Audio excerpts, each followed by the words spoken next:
আসসালামু আলাইকুম প্রিয় দর্শক, অন্য মঞ্চের আলাপ চাইতে আপনাদের সকলকে আমন্ত্রণ জানাচ্ছি। আজ থেকে 3 দিন আগে 12ই ফেব্রুয়ারিতে ভোটের ফল যাই হোক, বিএনপি সরকার গঠন করছে, শেখ হাসিনা মার্চের মধ্যে দেশে ফিরছেন, এই হেডলাইন দিয়ে ভিডিও করেছিলাম।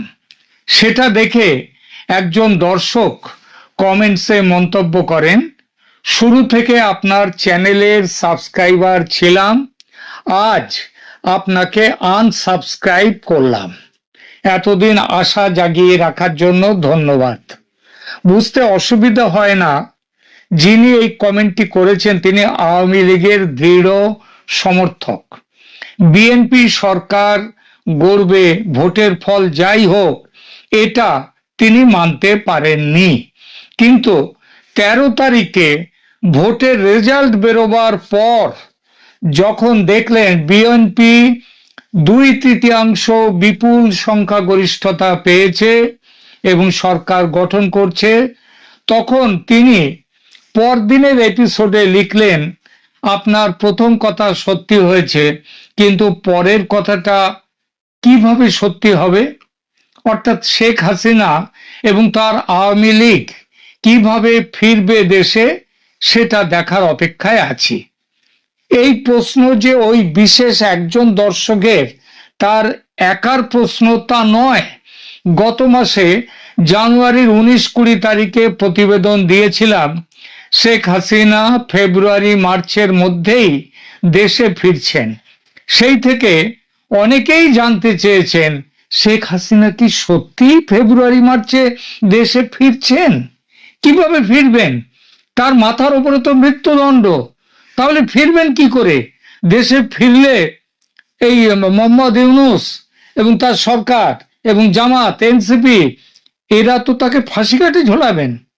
দেখুন, আমি জ্যোতিষী বা গণৎকার নই যে শেখ হাসিনার জন্ম রাশি নক্ষত্র বিচার করে তার দেশে ফেরার কথা বলছি। যদিও ভারতের বেশ কয়েকজন খ্যাতনামা জ্যোতিষী গণনা করে বলেছেন যে শেখ হাসিনা মার্চ নাগাদ দেশে ফিরবেন।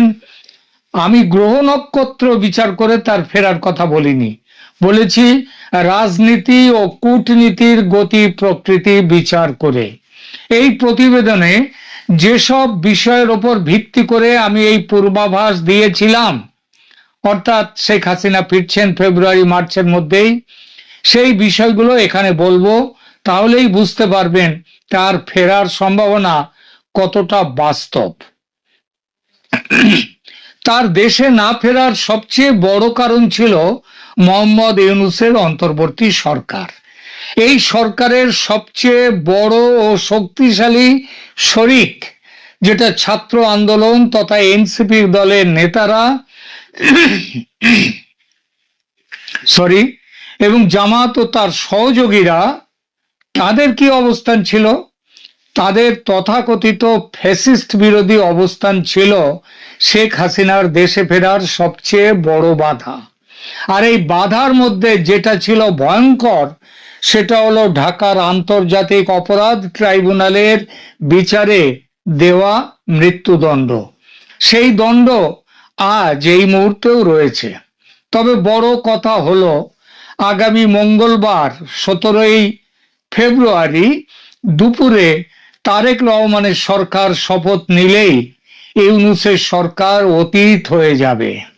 ফলে শেখ হাসিনাকে ফাঁসি কাটে ঝুলিয়ে যুদ্ধ অপরাধী জামাত নেতাদের, তাদের যে হত্যার বদলা নেয়ার মাথা যারা ছিল, ক্ষমতা থেকে সরে যাবে তারা 17ই ফেব্রুয়ারির দুপুরবেলাতে। কিন্তু রাজা গেছে বলে কি রাজার জারি করা আইন শাস্তি চলে যায়? মানে বিচার চলে যায়, কিন্তু বিচারের যে দণ্ড, বিচারের বাণী, সেটা তো থেকেই যায়। সেটা তো কি যাবে? সেটা তো এখনো বহাল আছে। কিন্তু প্রশ্ন হচ্ছে কতক্ষণ বহাল থাকবে? আর এখানেই বসে রয়েছে এই পুরো ব্যাপারটা। দেখুন, বাংলাদেশের অন্তর্বর্তী সরকার গত 18 মাসে যেসব অর্ডিন্যান্স জারি করেছেন, সংবিধান মোতাবেক সেই সমস্ত অর্ডিন্যান্স আগামী সংসদের মানে 17ই ফেব্রুয়ারিতে তারেক রহমান ক্ষমতার বসার, তিনি শপথ নেওয়ার সাথে সাথেই যে সংসদের অনুমোদন, সংসদ বসবে, সেই সংসদের অনুমোদন পেলে তবেই ওই অর্ডিন্যান্স কিন্তু আইনে পরিণত হবে বা আইন অনুযায়ী অর্ডিন্যান্সের বিচারও গ্রাহ্য হবে। যদি তা না হয় তাহলে কি হবে? দেখুন, বাংলাদেশের সংবিধানের 93 অনুচ্ছেদ অনুযায়ী সংসদ ভেঙে যাওয়া অবস্থায় বা সংসদের অধিবেশন না থাকার সময়ে জারি করা সমস্ত রকমের অধ্যাদেশ বা অর্ডিন্যান্স, এটা পরবর্তী সংসদের একেবারে প্রথম বৈঠকে উপস্থাপনের বাধ্যবাধকতা রয়েছে এবং নির্দিষ্ট সময়ের মধ্যে সংসদ কর্তৃক যদি ওই অর্ডিন্যান্স অনুমোদিত না হয় তাহলে সেই অর্ডিন্যান্সগুলো বিলুপ্ত হয়ে যায়, সেই অর্ডিন্যান্সের কার্যকারিতা থাকে না, সেটার আইন থাকে না। এই প্রক্রিয়ার বিস্তারিত নিয়মগুলো কি? দেখুন, সংসদের আবার প্রথমেই বলেছি, একটু আগেই বললাম, সংবিধানের 93-2 অনুচ্ছেদ অনুযায়ী রাষ্ট্রপতির জারি করা যে কোনো অধ্যাদেশ সংসদ পুনর্গঠিত হওয়ার পর তার প্রথম বৈঠকে অবশ্যই উপস্থাপন করতে হবে।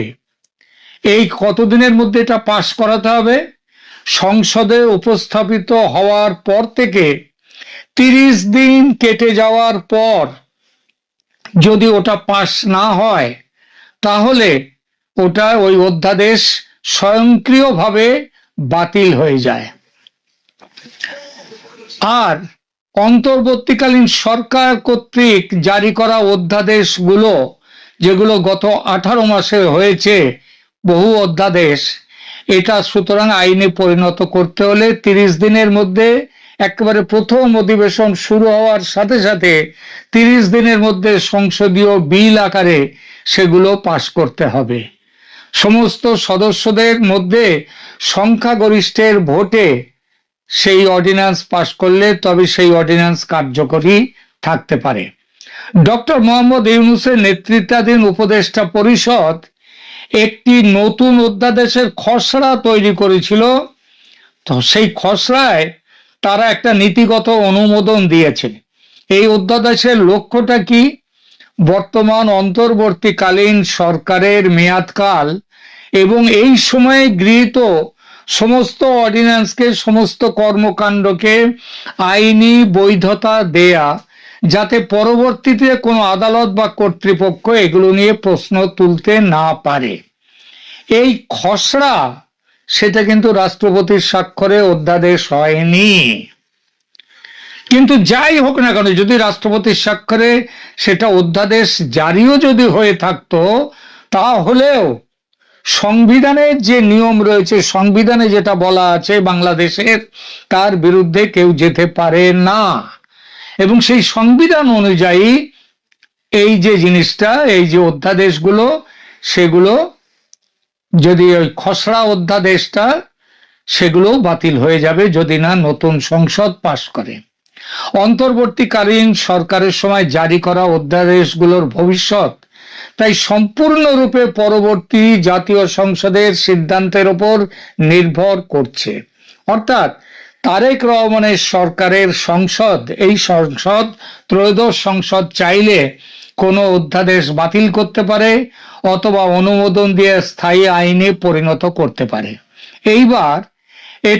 এইবার প্রশ্ন উঠছে যে আন্তর্জাতিক অপরাধ ট্রাইব্যুনালের আইনে সেইটাকে অধ্যাদেশ জারি করে অপরাধ ট্রাইব্যুনালের মধ্যে বাংলাদেশের 71-এর যুদ্ধ অপরাধীদের বাইরে যে আওয়ামী লীগ সরকারের যে কাজকর্ম, এই জুলাইয়ের আন্দোলন অভ্যুত্থান, এই সময়ে যেসব হয়েছে, কিংবা তাদের 15 বছরের কর্মকাণ্ডকে যে তারা যুক্ত করেছে একটা অর্ডিন্যান্সের মাধ্যমে, এই অর্ডিন্যান্সে যদি বাতিল হয়ে যায় তাহলে শেখ হাসিনার সরকারের ওপরে এই আইসিটি ক্রাইম ট্রাইব্যুনাল যে শাস্তি দিয়েছে সেই শাস্তির ব্যাপারটা কি হবে?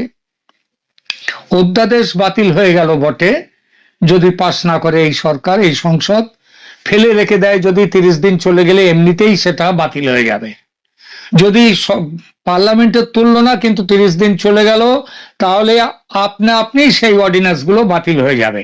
তার মধ্যে আইসিটি, ইন্টারন্যাশনাল ক্রাইম ট্রাইব্যুনালের যে আইন, এই যেটা বিচার হয়ে